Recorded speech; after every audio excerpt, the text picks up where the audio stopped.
Hello, all you beautiful people out there. I hope you have had or are having a fantastic day. If you're new around here, welcome.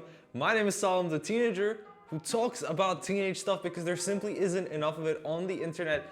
Guys, I'm going to cut to the chase. If you are new around here, I'd appreciate it massively if you hit that subscribe button, hit that like button, turn on post notifications, and what else? Oh yeah, comment down below. Tell me how your day is going. Okay, so listen up real quick. Today, we're gonna be talking about the IB. I know, I've probably said that a lot of times. But it occurred to me, every time I do say that, you guys have absolutely no idea, well, unless you do the IB, you guys have absolutely no idea what I'm talking about. That's okay, because today I'm going to explain it to all of you. The IB, the source of all our nightmares, all our tears, all our sweat, all our blood, but also happiness, well, in very, very, very few occasions, but it's possible. The IB, it is a high school curriculum, like A-levels. Like the American system, which I don't know what that's called because the American system. But the IB is a Swiss created high school system, year 12, year 13, last 2 years of school. And it's pretty well known. It's international and you might have come across it at some point or another. Recently, I've been getting a lot of questions from, younger year groups asking me, Salim, how do you pick subjects? How do you do that, this? I thought I'd just make a video, answer all of that for you guys here today. The IB, let's get some of the basics out of the way. There are a couple core components that you need to know of. First of all, your subjects. If you're coming in from the MYP or any other system, you have 6 subjects in the IB. It's different to A-levels where you have 3 or 4, I believe. The IB, you have 6. 1, 2, 3, 4, 5, 6 subjects. We'll get into what each of those subjects are later on in the video, but now let's move on to core components. There are 3. There's TOK, Extended Essay, and CAS, which stands for Community, Activity, and Service, if I'm not mistaken. Okay, number 1, Extended Essay. It is essentially an essay, 4,000 words long, based on one of the subjects that you guys pick to do in the IB. You'll be doing some form of research, some form of analysis, depending on the subject area you choose. If it's a science, then you're gonna do an experiment, and your extended essay is essentially based around that experiment. If you do something like English, you're going to be analyzing a piece of work or an author, authorial choices, all of that jazz. Math, exploring, developing theorems. You'll get to that part when you need to be later on. For now, just know that it exists. Part number 2 is TOK. I'm just going to leave you with one simple statement for TOK. TOK is about exploring the known knowns, the unknown knowns, and the unknown unknowns. If I left you confused right there, I've done my job right and you get the TOK. Well done. And the last part, creativity, activity, and service. I think I said community at the beginning of this video. No, I did mean creativity. Essentially what you do is you need to have around 16, 21 mini project experiences over the 2 years where you either do some form of physical activity. It can be as simple as a 30-day push-up challenge. You can do something creative like play an instrument and something that is in your community, maybe helping out in an animal shelter or something along those lines. Now that we've got the subjects out of the way, we've got the core components out of the way, we need to talk about assessments before we move on to picking your subjects. So in regards to assessments, well, they happen throughout the whole year, like in any other curriculum, but the main ones that you need to be aware of are the IAs and your end of year papers. So your IAs, there are going to be internal assessments. I should have probably mentioned that in the IB, everything that gets examined officially goes all the way to Switzerland for some Donny to mark either yes, 1, 2, 3 to all the way to 7. Yeah, that's how it works. It's external marking in the IB because it's the real deal. It's pretty serious. Because you get like a diploma and everything. This is what you're going to use to sign up to university with or apply to university with. Essentially what IAs are, coming back to IAs, is that they're internal assessments that get marked in your school, so they don't get sent out. And for everything, it's slightly different. For math, it's an investigation. For languages, it's an oral. For sciences, it's an experiment, kind of like an extended essay, but a lot shorter. And yeah, that's essentially all an IA is. And then your papers, usually for each subject, you have 2 papers. But if you take a subject at higher level, which we'll be talking about later, you have 3 papers, and you do that at the end of year 13. That's your final exam, like you would in any other curriculum. It's paper. One, usually multiple choice short answer. That's for like the statistical based exams, so like math, science, all that. But it varies from subject to subject. But just know that you have three papers for HL. They all assess a different component of that subject. We're gonna be moving on to subjects now. Now there's so much whack information out there about, oh my God, do this for the IB, pick this for the IB. Dude, I'm gonna tell you right now, 90% of it out there is kind of crap. First of all, subjects, there's 6. Now, these 6 subjects, they're divided into a couple main areas. Number 1, you have a primary or first language. Number 2, you have a secondary language or a language acquisition. Number 3, you have a humanity. Number 4, you have math. Number 5, you have a science. And then number 6 is kind of a funny one. It's more of like an option art-based sort of thing. Number 1 is your first language, so whatever school you're going to, their first language. So for me, it's English. You're gonna be studying English. Yeah, there's really nothing you can do about that. You have to do that.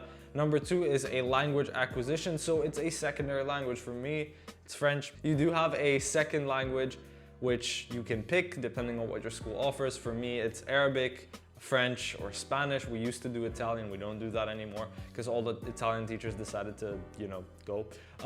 But depending on what your school does, you can pick between a secondary language. This is also compulsory. Number 3 is a humanity or a human science. So something along the lines of economics, global politics, geography, business, psychology, global politics. I think I already mentioned global politics, but you get the gist. So a human science, this is also compulsory. As to the extent of my knowledge, you do have to take a human science. Block number 4, which is math. This is also compulsory. You need to take one of the math courses in the IB. Now, recently they have changed their math courses into something called analysis and approaches, and then applications and interpretations. I, for one, take applications and interpretations because I'm not suicidal and don't take analysis and approaches.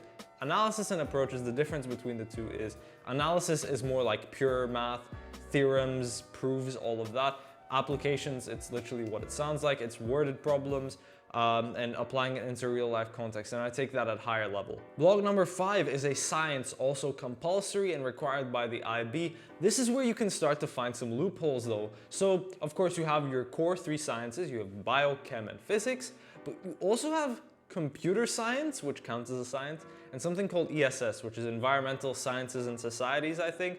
So that's gonna be more geography mixed with biology. You're gonna be learning about like biomes, the natural environment, all of that. So if you aren't looking to pursue a career in the sciences, make sure that you look at one of these alternatives, not biochem or physics, because none of them, even at SL, are exactly easy. They're time consuming, they're doable, but they'll take up a lot of your time. And if you're looking to do something like business or politics in the future, there's no point. We'll get onto the tips for picking subjects later on, but trust me, there's no point in taking an advanced science like that. Unless, of course, you are planning to do sciences. Don't go like, oh yeah, I want to be a doctor in the future and not take chemistry and bio. You feel me? And number 6 is what I said was the optional / weird sort of one. It's an art. Now you can change this art for any one of the previous subjects apart from a first language or a second language or another math course. You can either choose to take another science, maybe another humanities, according to your career path. So for example, instead of art, I take another science, or it means bio and chem. And really, it's as simple as that. Now, one more thing that I forgot to mention is that each of these subjects can be taken at 2 levels of intensity, rigor, difficulty. SL, standard level, or HL, higher level. Now, this will be entirely dependent on where you want to go with your career, what you want to take at more of a rigorous level. So for example, if you're looking to be a doctor, like I mentioned earlier, of course, the staples are you need biology at higher level and you need chemistry at higher level. This is where we're going to get onto the tips of how you pick your subjects. Number one tip for picking subjects is look at university requirements, please. I know so many people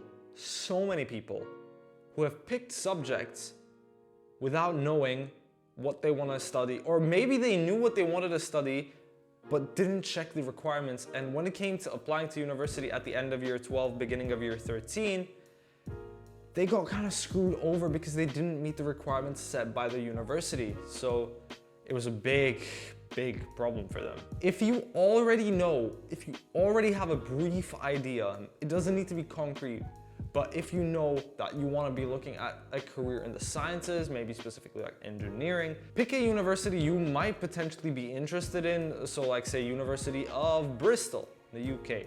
You're gonna go to their website, you're gonna find a course that you like. Maybe for example, if you want to be a doctor, you're gonna go to medicine. You're gonna pick medicine and it's gonna say IB diploma requirements, and it's gonna say maybe a 6 in HL Chem, a 6 in HL Bio, and whatever other requirement there is. I don't know what the requirements are. I know for me, for a biochem course, you need HL Chem, HL Bio, and HL Math. Hence why I chose those subjects. You guys need to be doing the exact same. It's really not a lot more complicated than that. This tip will save you a lot of hassle in the future. Tip number 2 as to actually how you pick all your individual subjects and how to find what you might potentially want to do in the future is, what do you like doing? And more importantly, why do you like doing it? So if you like biology, you have to ask yourself, well, why do I like biology? What in biology do I like doing? And that really helps narrow down your future career or your future path.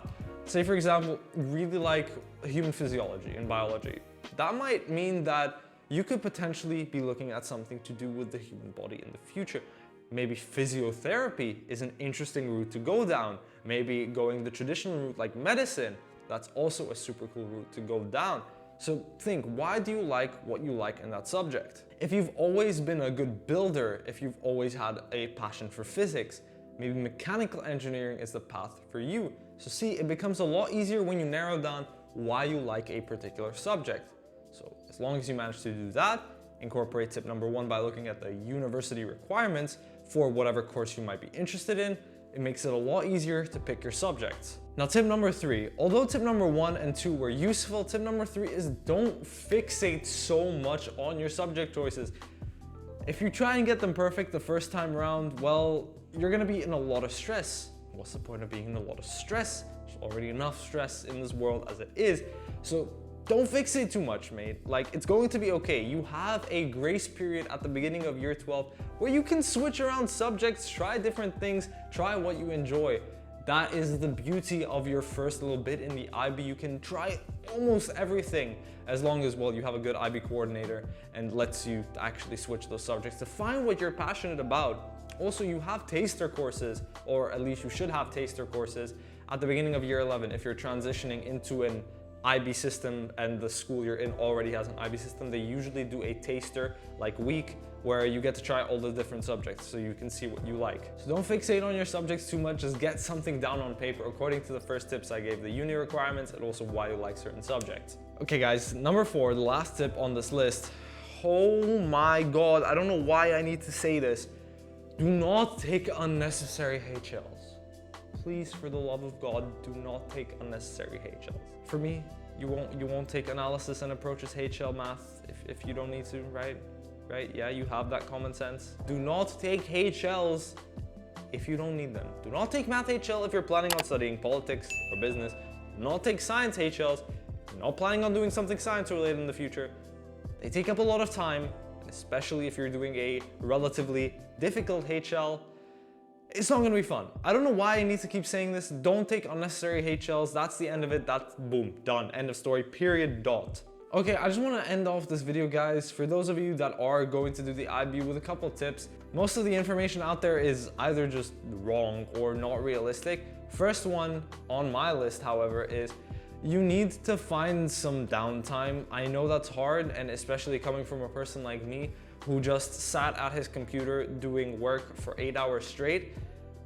That's the realistic life of an IB student. You need to find some downtime somewhere, even if it's 30 minutes at the end of your day. You need to find balance, because early burnout, that is not good, as my sister would say. Early burnout is not good. And you need to keep up this consistency for 2 years. And if you're like giving it all for the first month and then you can't go no more, then that's not good. However, I do feel like your coordinators, your teachers, they're gonna emphasize this point a lot more. They're gonna make it seem that it's very easy to do so. It's not. The amount of work that you get in the IB and then be expected to find downtime, I'm sorry, it's just not realistic. Because there's just too much. And at points you will be overwhelmed, but do your best. I know it's hard. You'll find out that it's hard to find time to do things that you enjoy, but do your best. Okay, tip number 2 is get the freaking Microsoft to-do list app. Holy crap, how many times do I have to mention this? Top right hand corner of your screen right now, there is a small eye with a link to the video about the Microsoft to-do list app. Guys, it is amazing. And if you don't get the Microsoft to-do list app, that's okay too, but you need to get something similar, an organizational system, a to-do list, something that will keep you organized, because the IB is going to be throwing tasks at you left, right, center, from the top, from the bottom, everywhere, mate, everywhere. It's going to be hectic, and you aren't going to be able to keep it all in your head because your head will explode. That's how much there is. You need to find some way to quickly jot down tasks, to quickly jot down what you have to do. Trust me, it'll save you a lot of time. Follow these tips, guys. I'm telling you, they work. And tip number 3 is kind of a cute one, but you have friends, use them, and I don't mean in that way. You have friends for support, guys. You're not gonna get to the IB alone, not without your teachers, not without your friends, and most importantly, not without your friends. The amount of times I've had a mental breakdown to one of my friends, or they've had a mental breakdown to me, I couldn't count it, even if I tried, because it happens. You need friends, you need to support each other, help each other with work, make WhatsApp groups for all your classes. It's a real lifesaver. Trust me, you'll thank me later. Okay, I have done a lot of talking, but it is finally over. Today's video is over. But before we do go, I want you guys to put an emoji down below. You know the emoji of the top hat, the little top hat? If you are still here, I'd appreciate it if you commented that emoji down below. It shows me your guys' support. Thank you very much, by the way, for 210 subscribers. Oh my God, I cannot believe we have actually made it this far. When I started this crazy thing all the way back in 2020 of like June-ish time, I was like, oh yeah, maybe something. I didn't think we'd actually ever get to 200, and let alone that not be all my mates. It's actually really people out there. It's you guys. We're actually coming here every week for a little bit of advice, to have a little bit of fun. And I appreciate that a lot. We've hit 210. Let's see where 2021 takes us, guys. Thank you so much. If you did enjoy this video, I'd appreciate it so much if you hit that like button, hit that subscribe button. And without further ado, thank you for watching this video. I hope you learned something new. And I will see all of you guys later.